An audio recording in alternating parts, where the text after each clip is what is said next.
Seigneur, alors que tu es en train de te rasseoir, est-ce que tu peux m'aider à dire à ton voisin, joyeux mois de mars? Maintenant, ne lui dis pas ça de ma part. Maintenant, dis-lui ça avec ton cœur. Dis-lui, joyeux mois de mars. Que l'Éternel te soit favorable. Ma prière en ce mois de mars est que la faveur soit le parfum que Dieu va te revêtir. Que l'Éternel t'arrose d'un parfum de faveur. Que le Seigneur glorifie son nom dans tes affaires, dans ta famille, dans ta maison, dans ta santé. Que tes peurs soient remplacées par la foi et que tes ennemis voient la puissance de ton Dieu.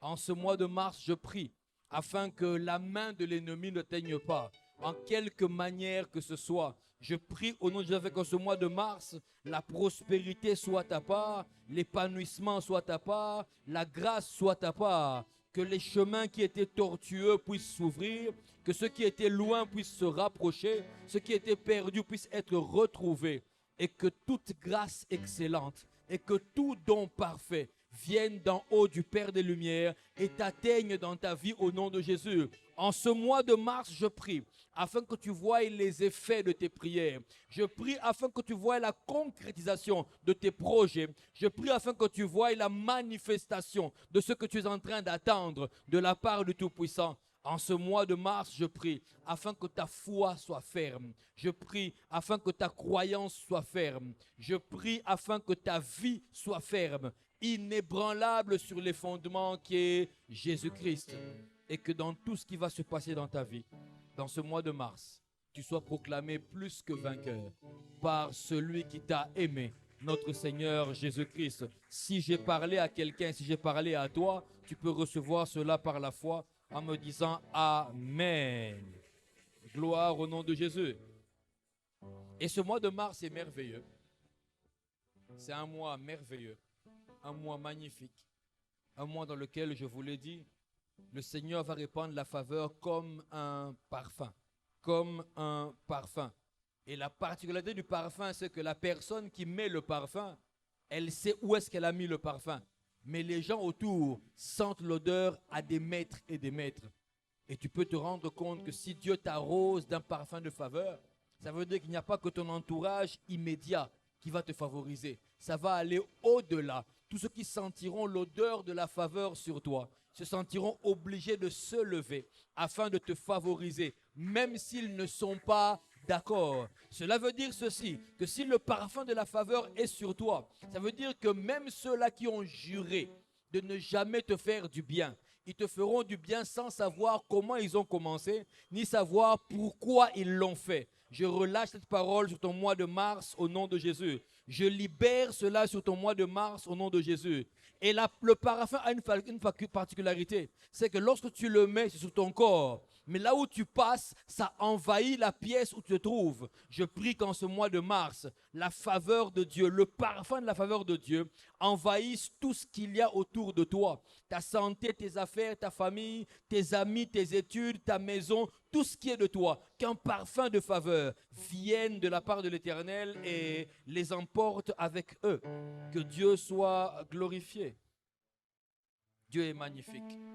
Et ce mois de mars particulièrement, nous allons vous livrer par la grâce de Dieu quelques clés d'épanouissement. Nous parlons de clés d'épanouissement. De la même manière que le mois qui est passé, on a dit sous l'abri du Très-Haut. Et en ce mois de mars, nous parlons des clés d'épanouissement. Et mais nous le savons, notre mois de mars, notre année plutôt, est grâce pour grâce. La grâce qui entraîne une autre grâce. Un bienfait qui entraîne un autre bienfait. La parole dit qu'un flot entraîne un autre flot. La Bible dit, et nous avons contemplé sa personne, et nous avons reçu de sa part grâce pour grâce. Mais pour que la grâce puisse fonctionner, il faut certaines choses. Et nous devons commencer à les voir depuis le début de l'année. Et maintenant, le Seigneur met entre tes mains les clés qui vont t'emmener à t'épanouir. Dis Amen. Les clés qui vont t'amener à t'épanouir. Dis-moi un bon Amen. Alléluia. Je veux que nous commencions par lire le texte de base qui va nous accompagner aujourd'hui. C'est 3 Jean 2. 3 Jean 2. Voilà. Ne cherche pas les versets ou les chapitres. Il n'y a pas de chapitre. C'est 3 Jean, le verset 2 directement. Je vais commencer au verset 1 pour que tu comprennes la pensée. C'est l'apôtre Jean qui écrit à un bien-aimé à lui. Il écrit ceci: l'ancien Agaius, le bien-aimé, que j'aime dans la vérité. Il dit: bien-aimé, je souhaite que tu prospères à tous égards et sois en bonne santé, comme prospère l'état de ton âme. Bien-aimé, je souhaite que tu prospères à tous égards et sois en bonne santé, comme prospère l'état de ton âme. Je te le déclare à ton trône de grâce. Je souhaite que tu prospères à tous égards et que tu sois en bonne santé, comme prospère l'état de ton âme. Alléluia. Il a ici, tu peux t'asseoir au nom de Jésus, il a ici émis un souhait. Il voulait voir quelque chose se faire dans les enfants qui étaient les siens, notamment Gaius. Et ici, en fait, il lui dit: bien-aimé, je souhaite que tu puisses t'épanouir. Je veux que tu puisses t'épanouir, que tu puisses t'ouvrir. Je veux que tu sois heureux. Parce que l'épanouissement veut dire éclosion, développement, plénitude. C'est ça l'épanouissement. Quand on dit à quelqu'un: mais je l'ai senti épanoui, ça veut dire que je le sens, c'est comme s'il avait fleuri. C'est comme s'il est en train de se développer. Quelque chose de lui a changé de manière positive. En ce mois de mars, l'épanouissement est à part. Je répétais encore, en ce mois de mars, l'épanouissement est à part. Je redisais encore, en ce mois de mars, l'épanouissement est à part. Et maintenant, je prophétise au nom de Jésus. En ce mois de mars, l'épanouissement est à part. Et j'ai entendu un amen de foi. Épanouissement veut dire éclosion. Dis avec moi éclosion. Dis avec moi développement. Dis avec moi plénitude. Que ces 3 mots soient marqués dans le spirituel de ta vie au nom de Jésus. Que ces 3 mots s'inscrivent dans ta vie au nom de Jésus. L'éclosion, la plénitude, le développement. Donc, qu'est-ce que tu fais maintenant? Quels sont les projets que tu as? Quels sont tes calculs maintenant? Dieu te livre les clés d'épanouissement.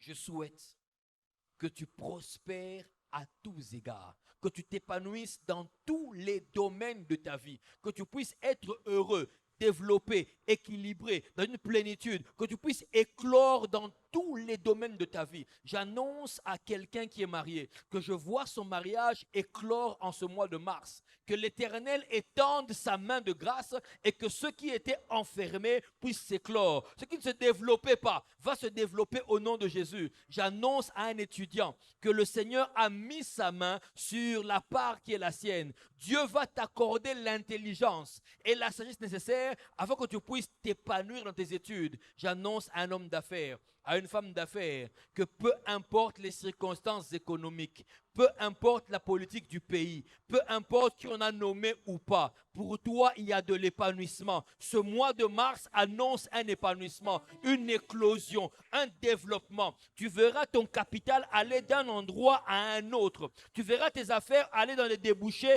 vers les débouchés. Si tu le crois, tu peux dire Amen. J'annonce à quelqu'un qui est malade dans son corps que le désir du Seigneur est qu'il puisse prospérer à tous égards et qu'il soit en bonne santé. En ce mois de mars, la guérison divine est à part. Que ta santé puisse s'épanouir, que ta santé puisse se développer, qu'elle éclose au nom de Jésus. J'ai parlé à un saint, alléluia. En fait, s'épanouir veut dire atteindre sa pleine destinée. Chacun de nous sur la terre est né pour un but. Chacun sur la terre est venu pour une mission. Personne n'est venu par hasard. Même l'enfant qui est non désiré est venu avec un but de la part de Dieu. Et tout ce que Dieu veut, c'est que lorsque tu rentreras vers lui, que tu aies atteint ta pleine destinée. Je souhaite que tu prospères. Généralement, quand les gens lisent ce verset, ils ne pensent qu'à l'argent. Ça, c'est raccourcir la portée de ces versets. Quand en lisant ça, tu ne penses qu'à l'argent, tu es en train de diminuer la portée de ce verset. Ce verset a une portée plus forte. Il dit que tu prospères, que tu t'épanouisses à tous égards. J'aime beaucoup le tous égards, dans tous les domaines, à tous les niveaux, devant n'importe quelle situation. Toi, tu vas t'épanouir. Tu comprends que lorsque certains autour de toi crieront crise, ne crie pas crise comme eux. La parole de Dieu vous dit, n'appelez pas complot ce que eux appellent complot. N'appelez pas complot ce que eux appellent complot. Pourquoi? N'est pas le même langage qu'eux. Pourquoi? Vous ne jouez pas dans le même championnat. Pas du tout. Toi, ta destinée, c'est l'épanouissement. Grâce pour grâce. Ta destinée, c'est l'épanouissement. Et Dieu le sachant, il est venu t'apporter justement cet épanouissement-là. Est-ce qu'on peut lire ensemble 1 Corinthiens 9, le verset 24 à 27? Un verset que nous allons largement utiliser. 1 Corinthiens 9, facile à trouver. Le verset 24 au verset 27. Je vais lire.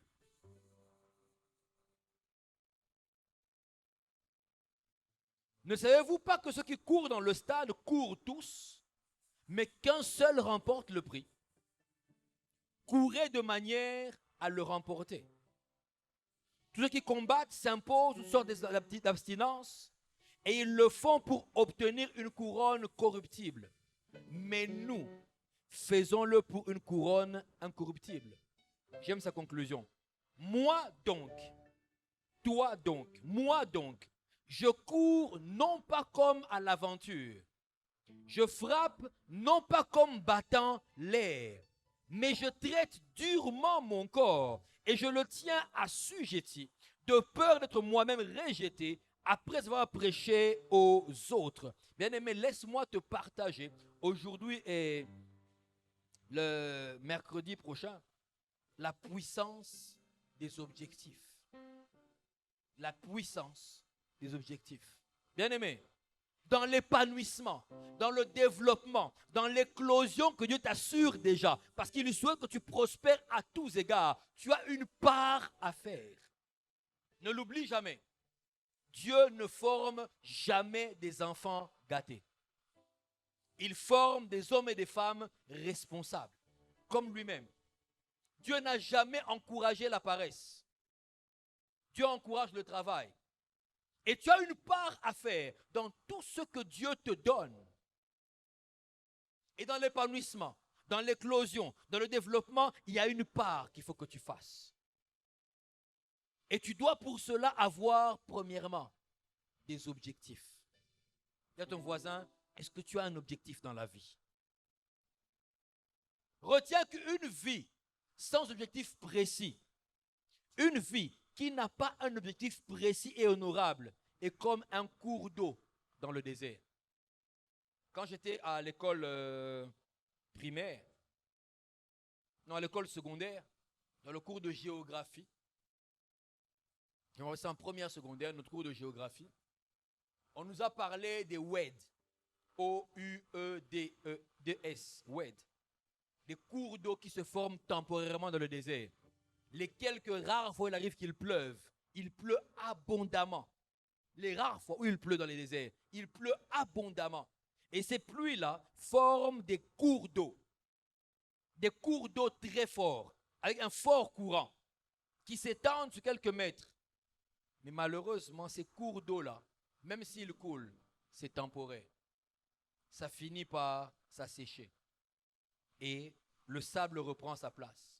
Retiens qu'une vie sans objectif précis et honorable, j'ai dit précis et honorable, parce que le voleur aussi a un objectif précis et honorable. Une vie qui n'a pas d'objectif précis et honorable est comme une rivière temporaire dans le désert. Ça fait grand bruit, ça coule, et puis ça va finir par se dessécher.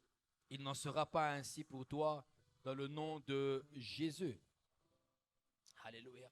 Je me rappelle lorsque j'ai terminé mon cycle de licence, dans le travail que j'avais fait, j'avais mis une citation d'un poète français que j'aime beaucoup d'ailleurs. Et ça m'a toujours marqué ce poème. Parce que je me dis, si un païen, un homme qui ne connaissait pas Dieu, a pu réfléchir à ce niveau-là, ça veut dire que nous n'avons pas le droit, nous, de manquer d'objectifs. Il dit, ceux qui vivent, il compare les vivants. Il dit, ceux qui vivent sont ceux-là qui respirent. Ok, ça c'est commun. Et puis il dit, ceux qui, d'un pas ferme, franchissent les montagnes. Il dit, ceux-là qui marchent pensifs, qui sont à la quête d'un but. Vous comprenez là? Donc pas celui qui se lève le matin et qui ne sait pas ce qu'il va faire. Mais ceux-là qui il marche dans la vie, il marche, mais il a un but, il pense à quelque chose. Il conclut en disant, ceux-là vivent, Seigneur. Les autres, je les plains.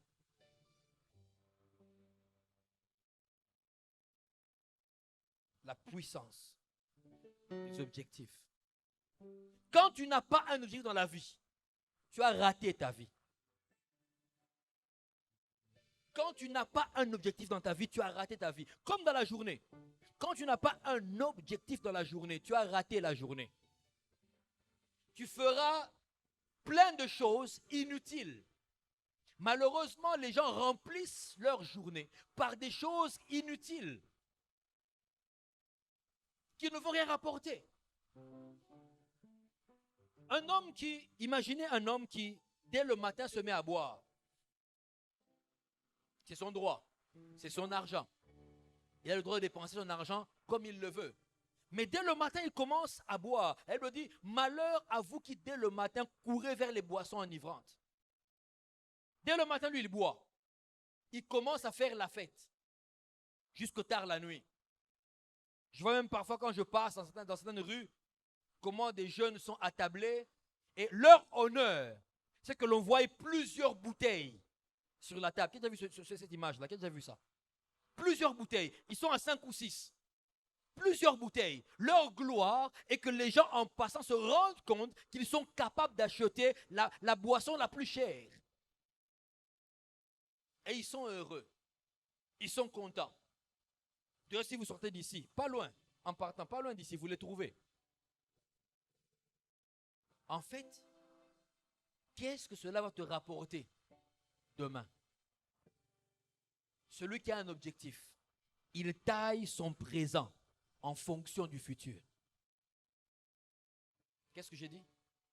Celui qui a un objectif taille son présent en fonction du futur. Il sait que chaque geste posé au présent a une incidence dans le futur. Et comme mon but, mon objectif est d'aller de l'avant, je vais faire en sorte qu'aujourd'hui me rapporte quelque chose demain. Ouais. Mais celui qui n'a pas d'objectif, il ne taillera pas le présent aujourd'hui. Remettez 100 $ à 2 chômeurs. Vous allez savoir qui a un objectif et qui n'en a pas un. Regardez, considérez la façon dont vous dépensez votre argent. Vous saurez si vous avez un objectif ou pas. Celui qui n'a pas d'objectif ne sait pas faire des économies. Parce que le lendemain pour lui n'existe pas. Ça viendra, point barre. Celui qui a un objectif, il est capable de se priver aujourd'hui pour que cela apporte quelque chose demain. Regarde ton voisin, je parle de lui. Regarde, je parle de lui. Il ne se prive pas. Il ne se prive pas. Parce que, vous savez, lorsque tu veux savoir si tu as un objectif, avec ton argent dans la poche, entre dans un supermarché, entre dans un magasin, alors tu sauras. Celui qui n'a pas un objectif précis, il peut entrer riche dans un magasin, il en sort pauvre. Il a tout dilapidé. Il va acheter même les choses dont il n'a pas besoin. Écharpe bien, à Sombi. Sapato bien, à Sombi. À Sombi. Tout. Il va tout prendre. Mais ça n'a aucune incidence sur demain. Aucune. Parce que la même écharpe qu'il a acheté alors qu'il n'avait pas besoin. Il la mettrait pour qu'on le voie et que lui aussi, il a une écharpe Versace. 3-4 mois après, c'est démodé. Une nouvelle collection est sortie. Donc, à la fête où il va, pour qu'on voie qu'il est bien habillé, il ne peut plus mettre ça. Vous savez, j'ai eu la grâce de fréquenter un certain milieu. Des enfants dont les parents étaient extrêmement riches à l'époque de Mobutu. Mais je vous assure, aller à leur fête, ce n'était pas donné.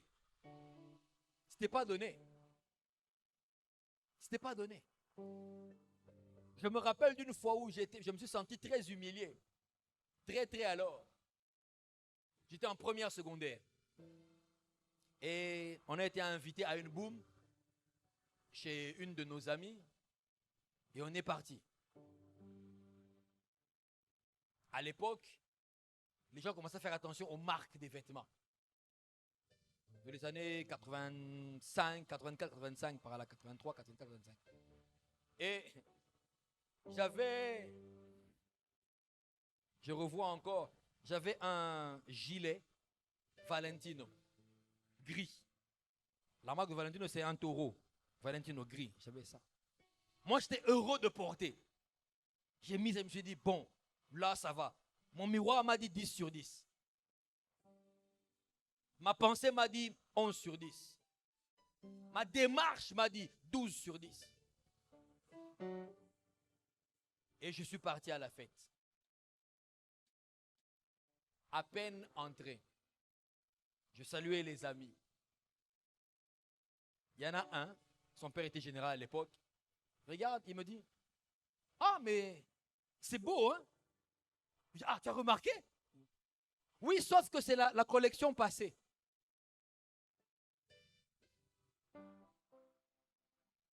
C'est la collection passée. Et c'est lui qui commence à dire aux autres, tu m'avais mis Valentino de la collection passée. Automatiquement, tes 12, 11 et 10 sur 10 dans l'eau. Dans l'eau. Maintenant, celui qui n'a pas d'objectif, il passe sa vie dans des futilités. Il n'a que des futilités avec lui. Je n'ai pas dit qu'acheter des beaux vêtements, c'est futile. Non, fais-toi plaisir. Mais objectif. Qu'est-ce que tu vises dans la vie? Tu peux m'aider à poser la question à ton voisin. Qu'est-ce que tu vises dans la vie? Dis-lui. Pose-lui bien la question. Dis-lui, c'est moi qui ai demandé qu'il te pose. Qu'est-ce que tu vises dans la vie? N'attends pas la réponse, ça ne te concerne pas. Ouais. Est-ce que tu te rends compte que même pour se marier, il y a un objectif?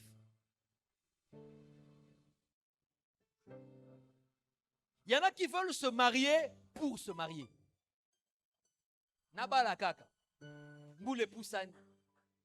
Nabala. Pourquoi tu veux te marier? Pas d'objectif. Il n'y en a pas. Les gens vont acclamer, il est marié, mais il fera un mauvais mariage. Il n'a pas un objectif. Il n'en a pas.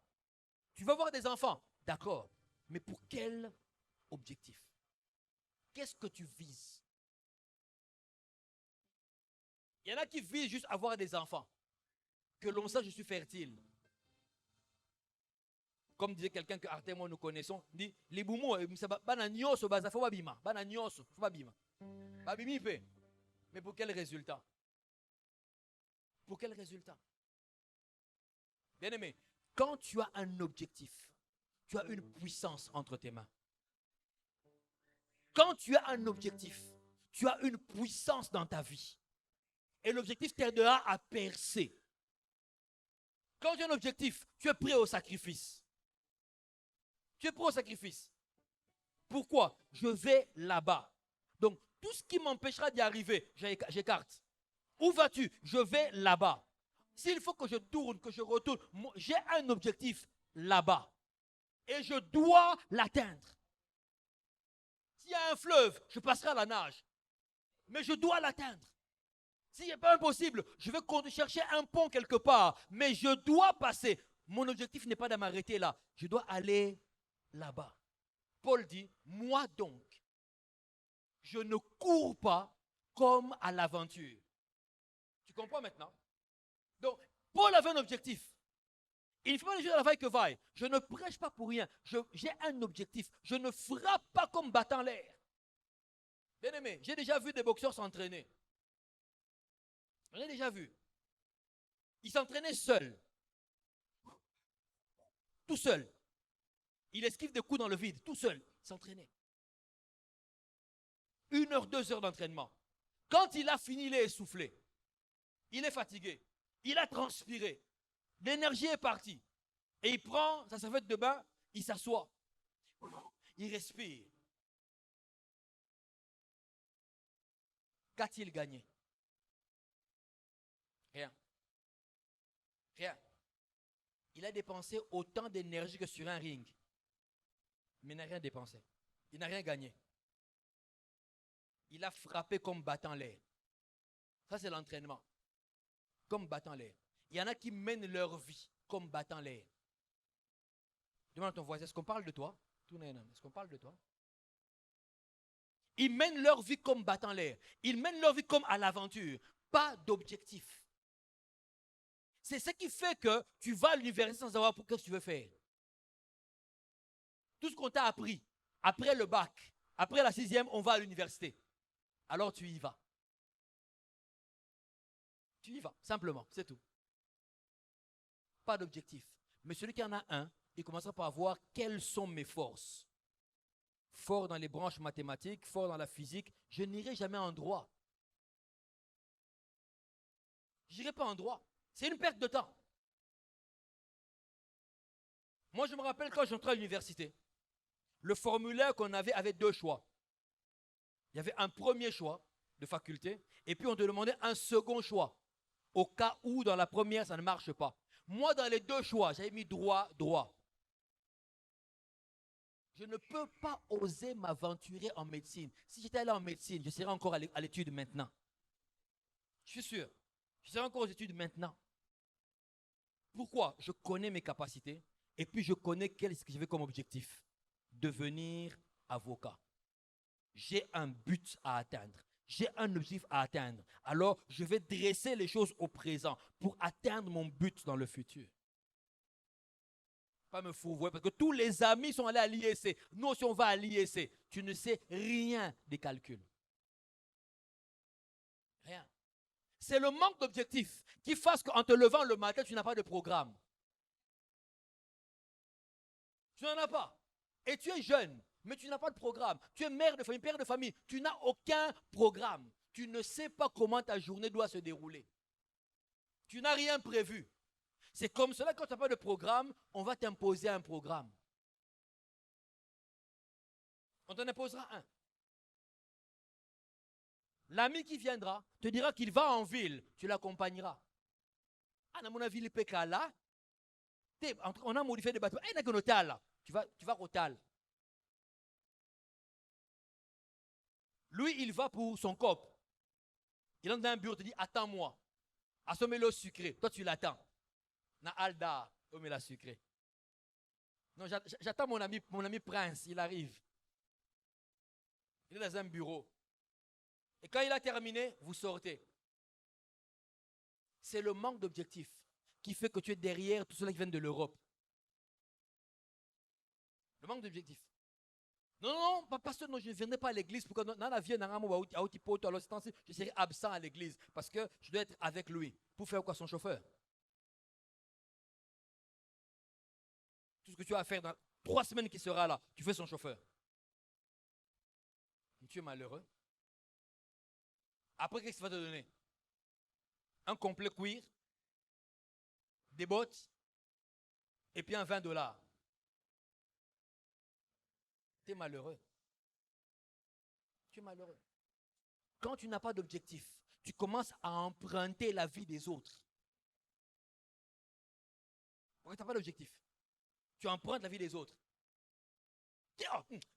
On a la pire petit naïe. Tu empruntes la vie des autres. Tu veux que tout le monde sache que toi, tu es l'homme de confiance de telle star. Et puis,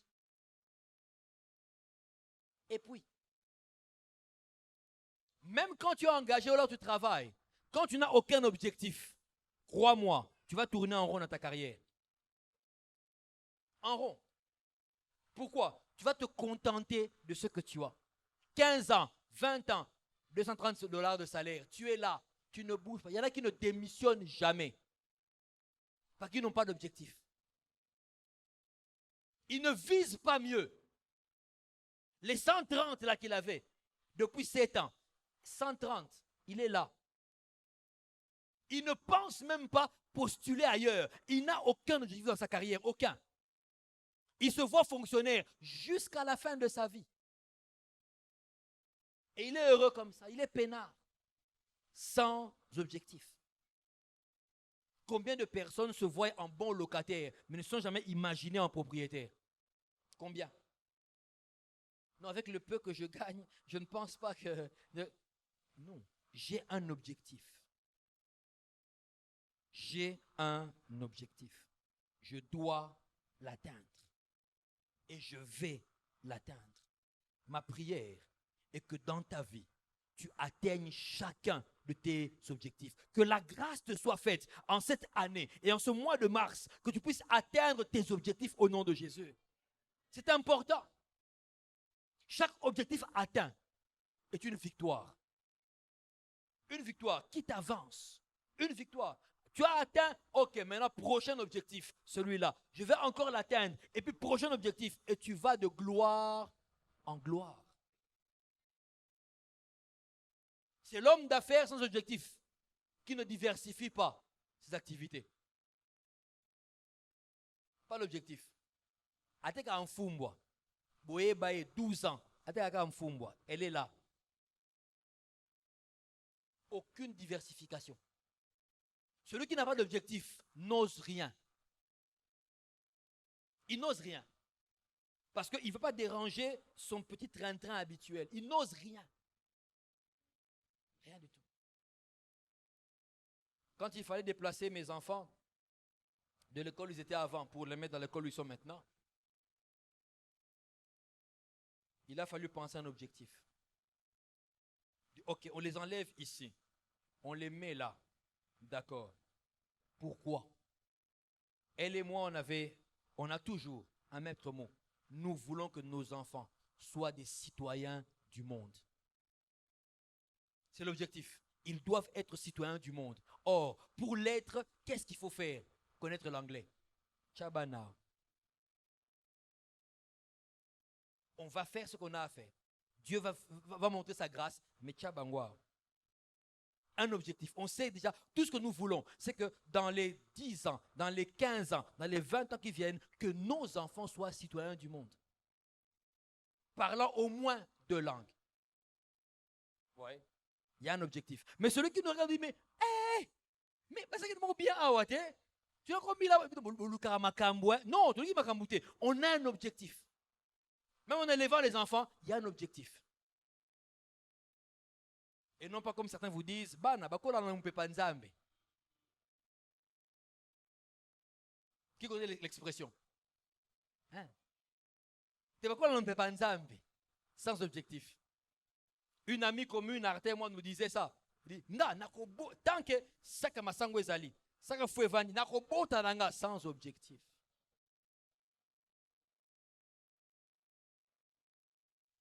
Si nous, on veut autant d'enfants, c'est parce qu'on privilégie la qualité à la quantité. Pourquoi? On a un objectif. On veut que dans 20 ans, quand je regarde mon fils, ma fille, je suis fier. Moi, je prie pour les enfants des autres. Ils seront utiles à la nation, à l'église, à leurs amis, à leur famille. Pourquoi mes enfants ne seront pas comme dans ma prière? Pour ça, c'est au présent que je dois fixer un objectif. Je veux ça. Quand je bande mon arc, quand je tire ma flèche, j'ai un objectif. Je sais où je veux que la cible, que la flèche atteigne. Moi donc, dit Paul, je ne cours pas comme à l'aventure. Je ne frappe pas comme battant l'air. Comme on dit en bon swahili, qui yendi. Sans kiteke? C'est pas en kiteke alors. Qui yendi.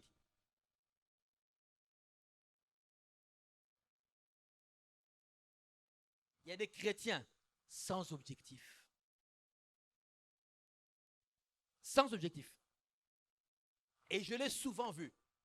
Il y a des gens à qui je pose la question sans qu'ils s'attendent. On se rend compte, moi je pose la question, ok, qu'est-ce que tu veux que Dieu fasse pour toi? Ah, pas beaucoup de choses, hein? Qu'est-ce que tu attends de Dieu? Tu es entré en alliance avec le Seigneur pour quoi? Qu'est-ce que tu vises? Quand tu as aucun objectif comme chrétien, au Kopengwa facilement. Facilement. On en parlera tout à l'heure d'ailleurs. Moi, en venant à Christ, j'ai un objectif, le ciel. Et je ne le raterai pas. Ce qui fait que je veux demeurer en Christ bien. Pourquoi? J'ai un objectif. Ce ciel est là, je dois le voir. La fameuse cité est là, moi je dois la voir. Mon roi, il faut que je le voie un jour en face. Pour dire, ah, donc c'est lui. C'est ça mon objectif. Je dois arriver devant le trône. Donc, lorsque je vis ma vie chrétienne, ce n'est pas pour les yeux des autres. Non. Pas pour qu'on m'apprécie. Non.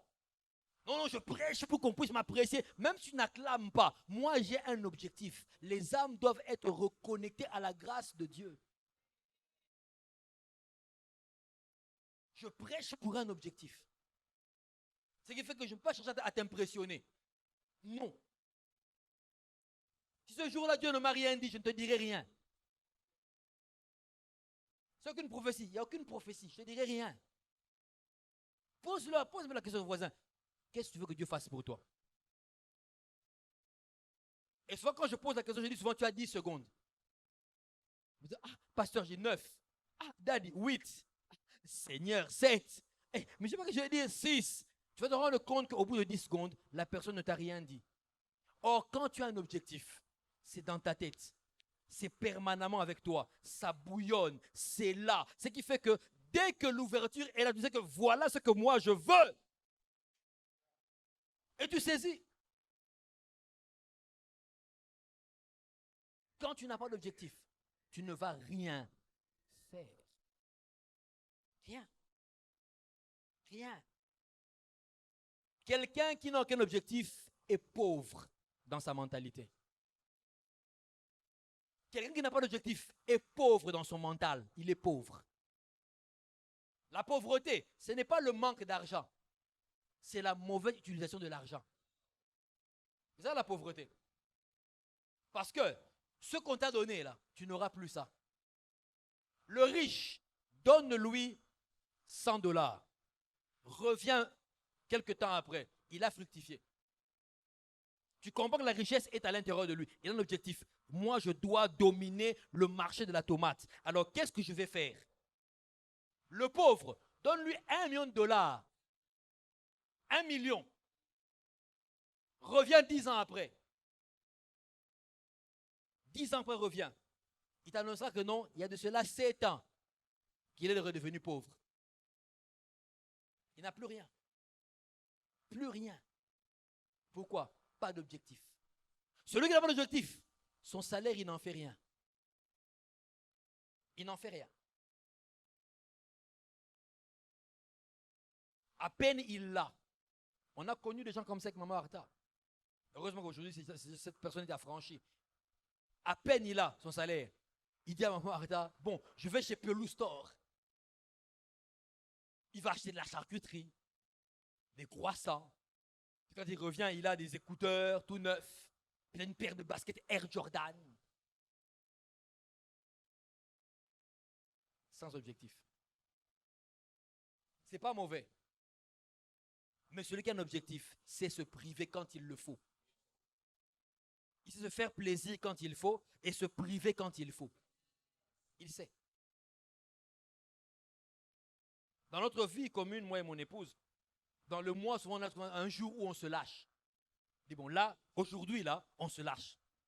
On se permet, on mange quelque chose, on fait ceci, on va, on fait cela, on fait les fous, on se lâche. C'est un jour. Les autres, On est regardant sur nos propres dépenses. Regardant. S'il faut aligner Ndunda, et puis Pondu, et puis Ndunda, et puis feuille de manioc, on le fait. Pourquoi? On a un objectif à atteindre. On serre la ceinture. Bien aimé, avoir un objectif, c'est posséder un véhicule qui te transporte dans ta destinée. Avoir un objectif dans la vie, c'est posséder un véhicule qui te transporte dans ta destinée. Tu glisses sur ta destinée quand tu as un objectif. Tu sais où tu vas. Demande à ton voisin, est-ce que tu sais où tu vas? Demande-lui encore, est-ce que tu sais ce que tu veux?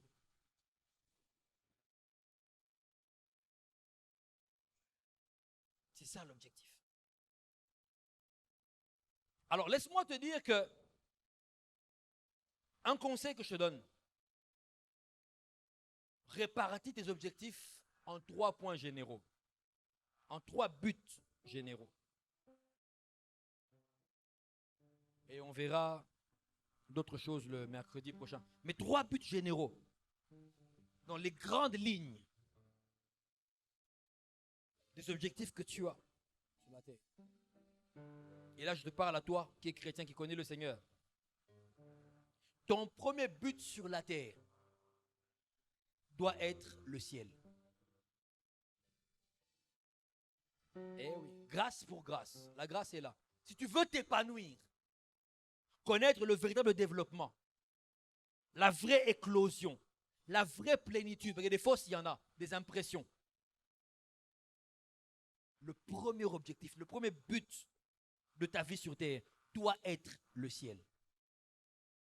Colossiens 3, 1 à 2, on va lire 2 textes. Colossiens 3, 1 à 2. Avant de lire Hébreux 11, 14 à 16. Colossiens 3, 1 à 2. Hébreux 11, 14 à 16. Je lis Colossiens 3, 1 à 2. Si donc vous êtes ressuscité avec Christ, cherchez les choses d'en haut, où Christ est assis à la droite de Dieu. Affectionnez-vous aux choses d'en haut et non à celles qui sont sur la terre. Affectionnez-vous aux choses d'en haut. Hébreux 11, 14 à 16. Hébreux 11, 14 à 16. Ceux qui parlent ainsi montrent qu'ils cherchent une patrie. S'ils avaient en vue, écoute bien, s'ils avaient en vue celle d'où ils étaient sortis, ils auraient eu le temps d'y retourner. Mais maintenant, ils en désirent une meilleure, c'est-à-dire une céleste. C'est pourquoi Dieu n'a pas honte d'être appelé leur Dieu, car il leur a préparé une cité. L'objectif, c'est le ciel. Tu ne peux pas prétendre être un bon chrétien quand ton premier but sur la terre, ce n'est pas le ciel. Et malheureusement, la plupart des églises locales aujourd'hui sont remplies des hommes et de femmes qui prétendent être chrétiens, mais dont le ciel n'est pas leur objectif premier. Elle me dit, ces gens-là, Abraham, Isaac et tous ces gens, s'ils avaient en vue, en objectif, les choses de la terre, d'où ils venaient, ils seraient rentrés. Abraham aurait plié bagage. Vous dites, mais tu m'amènes un pays désertique. Et puis il y a des noms. Je rentre chez mon père. Non, il avait en vue une cité céleste. Il avait en vue autre chose. Et c'est là qu'il voulait partir. C'est là qu'il voulait partir. Première chose, premier but général dans tes objectifs. Le premier but général, le ciel. Demande à ton voisin, est-ce que ton but c'est le ciel? Si ton but est le ciel, même tes prières seront influencées par ton but. L'une des raisons pour laquelle les gens adorent très peu, ils louent très peu, ils n'ont plus le cœur à adorer Dieu, parce que leur but n'est plus le ciel, leur but c'est la terre. Que Dieu t'en délivre au nom de Jésus. Leur but c'est la terre. Posséder sur la terre et pour la terre. vivre sur la terre et pour la terre. Ainsi, il peut être très malheureux. Il peut te dire, pasteur, Dieu m'a déçu. Oh, pourquoi Dieu m'a fait ça? Parce que juste Dieu n'a pas augmenté son salaire. Il dit, non, non, je ne prierai plus, c'est fini. Dieu m'a fait, vraiment, comment Dieu m'a fait ça? Tu regardes la raison, quelque chose de purement charnel. Le terrestre. On en a vu. Non, j'ai prié, Dieu a quand même tué, ma mère est quand même morte, je ne prierai plus. Alors tu ne connaissais, tu n'avais pas un but. Ton but, ce n'était pas le ciel. Ce n'était pas ça. Tu ne pries plus. Pourquoi? À l'église, on m'a déçu. Waouh. Waouh. Quelqu'un me disait encore, autrefois je priais. Je fréquentais les églises de réveil. Mais quelques pasteurs m'ont déçu. Alors depuis, je suis rentré à mon ancienne religion. Je lui ai dit clairement, en face. Ce jour, je suis même venu chez elle. Je lui ai dit, c'est que tu n'avais jamais quitté ton ancienne religion. Tu ne l'avais pas quitté. Ton but n'était pas le ciel. Pasteur, moi j'étais près de mon pasteur. Je faisais tout pour lui. En tout cas, il m'a déçu. J'ai dit, le problème, c'est ça. Ton objectif, ton but était de plaire à ton pasteur. De servir l'église locale.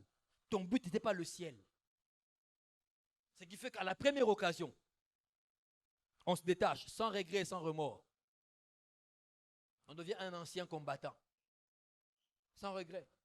Le premier but, c'est le ciel. Pourquoi je travaille pour le ciel? Pourquoi je vis pour le ciel? Pourquoi je vais acquérir pour le ciel? Pourquoi je veux avoir? C'est pour le ciel. Quand tu es dans cette marge-là, crois-moi, c'est là que tu deviens en mesure de payer une dîme de 1 million de dollars. C'est pourquoi tu voles Dieu avec tes dîmes. Ton but, ce n'est pas le ciel. Ton but, c'est toi. Regarde ton voisin, je parle de lui. Il vole la dîme, regarde-lui. Je parle de lui. D'ailleurs, pose-lui la question. La dernière fois que tu as payé ta dîme, c'était quand? Pose-lui la question. N'attends pas la réponse, tu seras choqué. Il va t'expliquer le contexte socio-économique. Il va t'expliquer le contexte macro- et microéconomique de la République. Ton but, ce n'est pas le ciel. Tu n'y penses même pas. Même pas. Tu sais pourquoi tu continues à vivre la même vie cachée, là, que tu nous caches, alors que tu es au milieu de nous comme un frère et une sœur? Tu sais pourquoi? Ton but, ce n'est pas le ciel. C'est comme ça que tu es frère et sœur devant nos yeux. Un conseil gratuit. Ne cherchez pas à m'impressionner. Ni moi, ni le pasteur Aratan, ni l'évangéliste Jean-Pierre, ni qui que ce soit qui se rétablit sur vous. Ne cherchez pas à nous impressionner. Ne cherchez pas. Parce que moi aussi qui vous prêche, je cours avec un but. Paul l'a dit, je tiens mon corps assujetti. Pourquoi? Pour qu'on ne rejette pas pour avoir prêché aux autres. Donc moi aussi j'ai un but. Donc quand tu passes ton temps à faire, coucou pasteur, tu m'as vu, moi je ne te vois pas. Moi c'est Jésus, est-ce que tu me vois? Oui, alors je continue. Je persévère. Ne m'impressionne pas. Daddy. Pas dit. Même radis, tu peux dire aussi. Ne m'impressionne pas. Si ton objectif est le ciel, tu vas t'engager à l'église. Tu voudras travailler pour le ciel. En ce moment-là, tu peux laver les toilettes sans que personne t'applaudisse. Tu peux sortir évangéliser, faire le suivi, ramener des âmes sans que personne ne te suive, ne t'acclame, aucune médaille. C'est pour le ciel. C'est mon premier but. Tu vas donner ton argent pour que le corps de Christ avance, pour que l'église locale avance, parce que tu sais que je travaille pour le ciel. Premier but général, le ciel. Le second but que tu dois avoir dans tes objectifs est trois clés. Le deuxième but, ton deuxième but doit être d'accomplir pleinement la volonté de Dieu. Premièrement, je vise le ciel. Pour ça, je ne rétrograde pas. Je ne mène pas une vie qui trompe. J'abandonne les péchés qui sont en train de m'empêcher de passer. Pourquoi? Le ciel. Je ne vis pas pour impressionner le pasteur ou pour impressionner la communauté. Je ne vis pas pour ça. Objectif, le ciel. Deuxièmement, faire remplir, accomplir pleinement la volonté de Dieu. Ça, c'est même quand nous ne sommes pas là. Deux textes encore. Acte 13. Acte 13, le verset 36. Puis nous lirons Jean 4, le verset 34. Acte 13, 36, Jean 4, le verset 34. Acte 13, 36. Je vais lire. Or, David, après avoir en son temps servi au dessein de Dieu, est mort et a été réuni à ses pairs et a vu la corruption. La bonne phrase, c'est après avoir en son temps servi au dessein de Dieu. En son temps, David a servi au plan de Dieu. En son temps, David a servi à l'accomplissement de la volonté de Dieu. Vous voyez comment on résume sa vie? Demande à ton voisin, toi quand tu partiras, comment on résumera ta vie? Demande-lui. Quand tu partiras, comment on résumera ta vie? Tu as servi au plan de Dieu? Jean 4, le verset 34. Jean 4, le verset 34. Jésus leur dit, ma nourriture est de faire la volonté de celui qui m'a envoyé et d'accomplir son œuvre. Il dit ma nourriture. Il compare l'élément capital de l'humain, la nourriture. Il la compare à la volonté de Dieu. Il dit ma nourriture à moi, l'élément capital qui me maintient en vie, qui me donne des vitamines, des protéines, des forces, la musculature, la croissance, c'est les aliments, n'est-ce pas? Il dit mon aliment à moi, c'est de faire la volonté de celui qui m'a envoyé, d'accomplir son œuvre. Demande à ton voisin, quelle est ta nourriture? Demande-lui encore bien, quelle est ta nourriture? Pour certains, ta nourriture, c'est paraître. Un seul objectif, moi aussi, un jour devenir pasteur, ce n'est pas un but en soi. Ce n'est pas un but en soi. Pourquoi tu as quitté l'église? Non, on ne m'a jamais laissé prêcher à l'église, alors j'ai préféré partir là-bas, ministère Esopola. Ton but, c'est de prêcher. Ma nourriture est de faire la volonté de mon Père, de celui qui m'a envoyé. C'est ça. C'est ça. David a servi au dessein de Dieu en son temps. Il a fait son temps. Dans son temps, il a servi au dessein de Dieu. Il a accompli la volonté de Dieu. Et puis il est parti. Deuxième but, c'est d'être ça. Seigneur, je voudrais accomplir. Dans ma vie, j'ai des objectifs. Mais dans mes objectifs, j'ai trois grands objectifs. Le premier, le deuxième et le troisième. Et le deuxième, c'est d'accomplir ta volonté. Ta volonté. Et si ta volonté est que je pardonne à celui qui m'a offensé, je le ferai. Si ta volonté est que la moitié de mon compte en banque soit donnée à l'église, je le ferai. Dis Amen. Donc, je n'ai pas donné un bon Amen. Donc, moi, ça pince quand on parle d'argent. Ça pince, hein? Quand on dit pardonner, oui, oui, Amen. Vraiment. Ah, oui, oui, Amen. La moitié du compte en banque. Encore un peu, on ne dirait pas Amen. Oui, non, là, il faut réfléchir quand même. Il faut réfléchir. Il faut quand même voir la faisabilité de la chose. Continuons à voir la faisabilité. Accomplir pleinement la volonté de Dieu. Ça, c'est le deuxième but que tu dois avoir. Dans tes objectifs. Tu veux qu'il soit puissant. Alors, la volonté de Dieu. Seigneur, je veux le faire. Est-ce que tu es derrière ça? C'est beau à mes yeux. C'est intéressant pour moi. Mais est-ce que tu es avec moi? Est-ce que tu es là? Moïse avait pu dire au Seigneur, si tu ne pars pas avec nous, ne nous laisse pas partir. Autrement dit, je préfère rester esclave en Égypte que de partir à Canaan sans toi. Tu te rends compte? Je préfère rester en Égypte, mais tu es là, que de partir à Canaan sans toi. J'ai toujours dit, ne sortez pas d'une affaire en laissant Dieu dedans. Et n'entrez pas d'une affaire en laissant Dieu à l'extérieur. Enfin, le troisième but, ton troisième but sur la terre doit être celui de réaliser et te réaliser. Là, maintenant, on parle de toi. Les deux premiers, pas toi d'abord. Tu n'es pas la personne principale de ta vie. C'est Dieu. C'est Dieu. L'acteur principal du film de ta vie, c'est Jésus. C'est pas toi. C'est pas toi. C'est pas toi. Le troisième but doit être donc réaliser et te réaliser. Accomplir quelque chose pour que toi-même tu t'accomplisses aussi. Philippiens 2, 8 à 11. Philippiens 2, 8 à 11. La Bible dit, il s'est humilié lui-même, se rendant obéissant jusqu'à la mort, même jusqu'à la mort de la croix. C'est pourquoi aussi Dieu l'a souverainement élevé et lui a donné le nom qui est au-dessus de tout nom, afin qu'au nom de Jésus, tout genou fléchisse dans les cieux, sur la terre et sous la terre, et que toute langue confesse que Jésus-Christ est Seigneur à la gloire de Dieu le Père. Réaliser et te réaliser. Christ a réalisé ce qu'il fallait et il s'est réalisé lui-même. Il s'est rendu obéissant jusqu'à la mort de la croix. Parce qu'il a réalisé l'œuvre de la croix, alors lui a reçu le nom au-dessus de tout nom. Il est devenu suprême parce qu'il a réalisé quelque chose.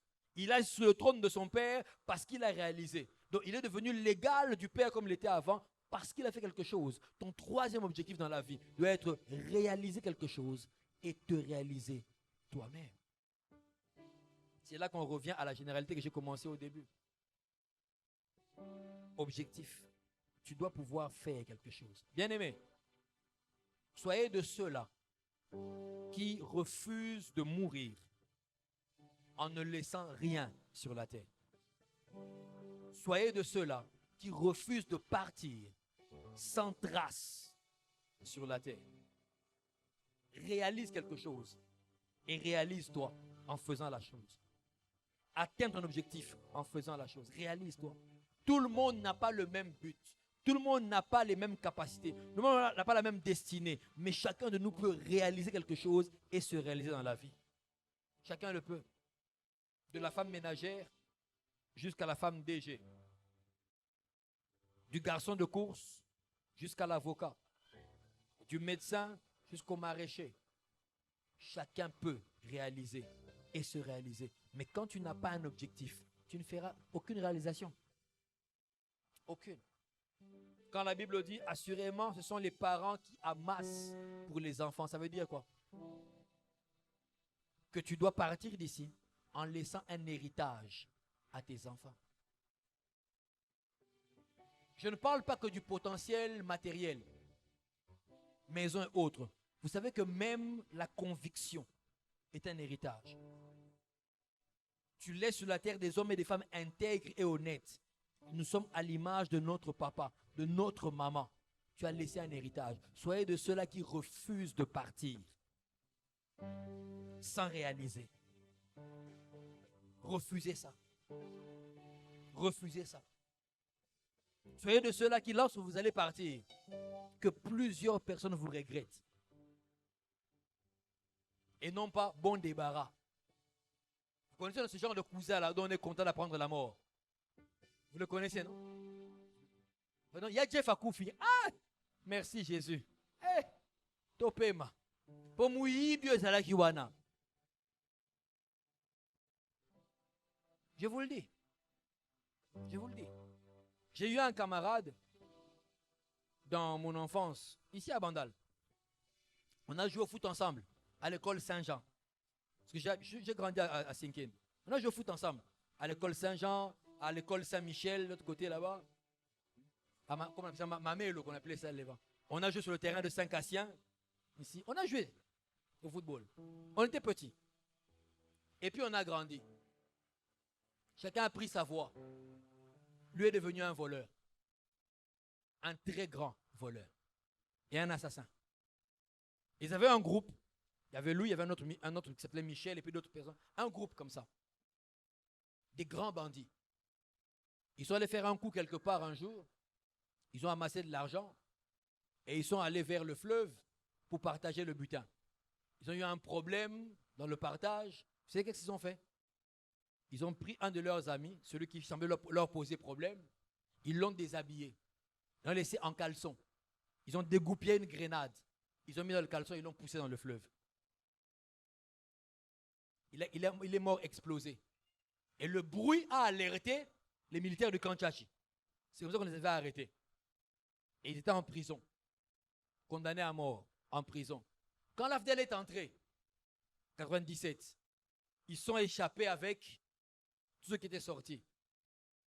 Lorsqu'on a appris à sa mère, la pauvre veuve, et ses sœurs, ses frères qui habitaient encore à la même maison familiale, on leur a dit, il est sorti. Il avait pris comme surnom Molimo. Il s'est donné comme surnom Esprit, Molimo. Quand elle a appris qu'il est sorti de la prison, ils ont barricadé la maison. Parce que lui, quand il était là-bas, il se lève le matin, sa grande sœur achète un pagne. Il vient de dire déjà, ce pagne ne le touche pas, je vais le vendre demain.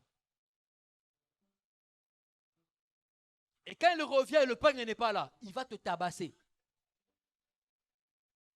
Pire encore, ils sont assis au salon, en train de regarder la télévision familiale. Lui, il entre, simplement, il vient, sans rien dire à personne. Il débranche la télé, il prend la télé, il sort avec, il est parti vendre. Vous voyez un peu? Il prend la télé, il va vendre. Ne lui dites rien.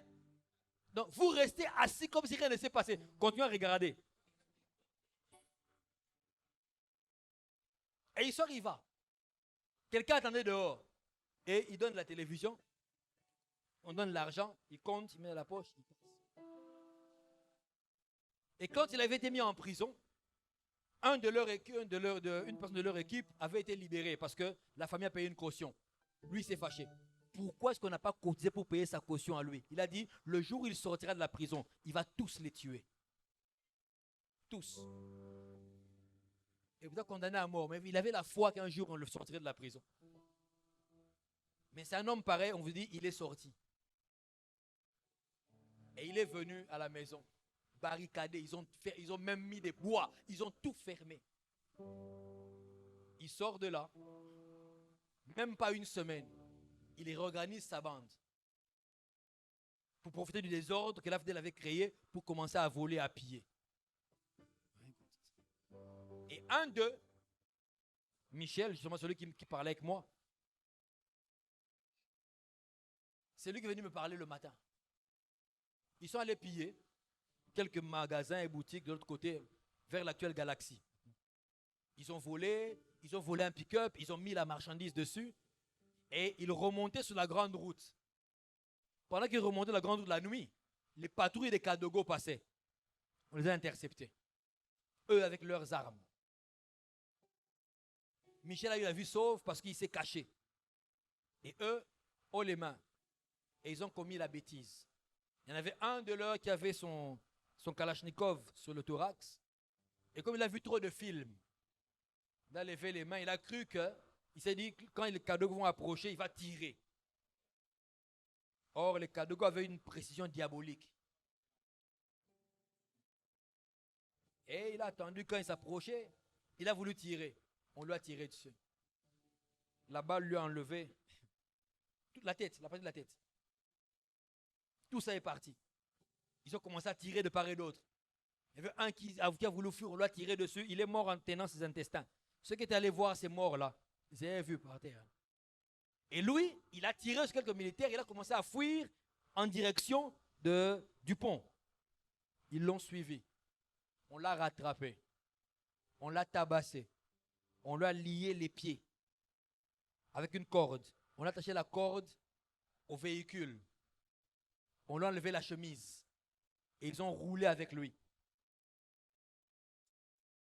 Ils ont roulé avec lui jusque près de l'actuel Money Shop. À l'époque, il y avait encore la procureure des frères. Il n'y a pas encore ce Money Shop. Ils l'ont laissé là. Ils l'ont déposé. Et ils l'ont fracassé une jambe. Ils l'ont tapé. Ils ont pris un clou qu'ils ont enfoncé dans son genou. Et ils l'ont laissé là. Et ils sont partis. Et c'est le matin que Michel est venu frapper chez moi. Frère Alf, viens, je sors. Qu'est-ce qu'il a dit? Notre master, regarde. On va voir. On est allé voir. Il y avait plein de gens. Parce que tout le monde se dit, Molimo, Bakani Molimo. Tous sont venus voir. On est venu là. Je l'ai vu. Tellement la douleur était tellement forte qu'il ne pleurait même plus. Tu méfiais de partout. Il était en train de trembler de douleur. Je lui ai dit, mais tu vois, regarde où c'est amené, regarde. Il me dit, en tout cas, Pasteur, c'est une habit qui n'a commis frère. Il m'a promis. Mais là où je veux arriver, c'est qu'on a averti chez eux ce qui lui était arrivé à lui. Et sa grande sœur est venue. Sa grande sœur est venue avec sa fille de 12 ans. Elles sont venues tous les deux. Elle vient, elle nous salue tous. Ah, frère Alpha, elle regarde son frère. Elle n'a eu que quelques phrases. Quelques phrases. En lingala. Permettez que je le dise, mais c'est assez vulgaire. Il dit, Ebembenao Kufa. Elle prend sa fille et ils repartent. Membre de famille. Ils n'ont rien fait pour lui. Heureux qu'enfin. Et il est mort là. On l'a mis sur une charrette, un pouce-pouce, pour l'amener à l'hôpital de Kitambo. Mort. Sa famille, quand on leur a appris qu'il est mort. Ah! Bon débarras, merci Jésus. Ah, qu'il y a des cacs. Sans objectif de vie. Tu deviens un poison. Un poison. Un poison. Réaliser et se réaliser. Dis à ton voisin, tu dois avoir un objectif de vie.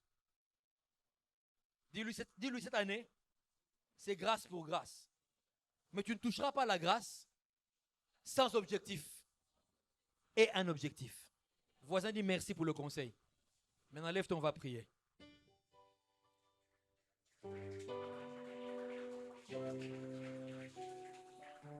Merci Jésus. Merci Jésus. Là où tu es, je veux que tu pries le Seigneur. Si tu n'as pas un objectif de vie, dis-lui Saint-Esprit, donne-moi un objectif dans la vie. Si ta vie c'est de copier les autres, tu n'as pas encore un objectif. Tu fais que faire ce que d'autres font. Ce n'est pas un objectif. Qu'est-ce que toi tu veux? Si tu en as un, dis-lui Seigneur, je te le présente. Emmène-moi à toucher mon objectif. Que rien ne m'arrête. Un saint élève sa voix et commence à prier maintenant.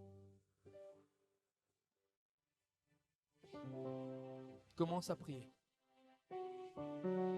Seigneur, pour mon mariage, un objectif. Pour mes affaires, un objectif. Pour mes enfants que j'élève, un objectif. Même ma santé, Seigneur, je veux être en bonne santé pour un objectif. Pas pour flâner dans les rues bêtement. Seigneur, mon service dans ton église pour un objectif. Même quand je prêche pour un objectif, Seigneur. Pour un objectif. Prie le Seigneur. Demande-lui, Seigneur, déverse ton esprit sur mes objectifs. Et ceux qui ne sont pas ce que toi tu veux, écarte-les, Seigneur. Tu connais mieux que moi ma destinée. Tu m'as créé. Ce qui n'est pas de toi, écarte, Seigneur. Écarte, écarte. Là où je ne dois pas être, Seigneur, ne m'y emmène pas. Ne me laisse pas y entrer. Pourquoi j'étudie? Donne-moi un objectif, Seigneur. Qu'est-ce que je veux être après avoir étudié? Voilà pourquoi je dois étudier. Un objectif, Seigneur. Un objectif. Donne-moi une vision claire, Seigneur. Fais de moi un homme, une femme de vision. Fais de moi un homme, une femme qui voit loin. Par ton esprit, Seigneur, aide-moi à tailler mon présent en fonction de mon lendemain. Aide-moi, Seigneur, à contrer les amitiés aujourd'hui en fonction de ma vision. Aide-moi, Seigneur, à suivre quelqu'un en fonction de ma vision.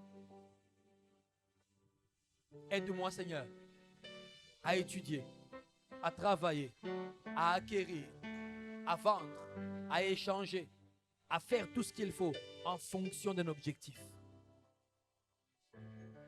Père, s'il te plaît, que mon objectif premier soit le ciel. Quand tout sera passé, quand la terre sera passée, quand ce que je vais acquérir sera passé, que je puisse entrer au ciel, Seigneur.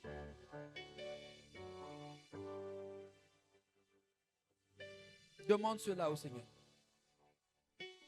Seigneur, donne-moi comme objectif. Incruse cela dans mon cœur. Écris cela en moi. De remplir ta volonté. D'accomplir ta volonté d'abord. Non pas la mienne, d'abord ta volonté. Même si elle ne concorde pas avec ma volonté à moi, d'abord ta volonté. Seigneur, par ton esprit, aide-moi à réaliser et à me réaliser. Fais de moi un homme, une femme de réalisation, d'accomplissement. Fais de moi, Seigneur, un homme, fais de moi une femme de concrétisation, Seigneur. Père, je refuse les projets qui meurent dans les tiroirs. Seigneur, je refuse les choses qui s'arrêtent seulement à ma langue, qui s'arrêtent seulement à mon cœur, à mon parler. Je veux, Seigneur, des choses qui s'accomplissent. Je te le demande, Père, dans le nom de Jésus. Un saint peut dire Amen. Quelqu'un peut-il me dire à acclamer le Seigneur?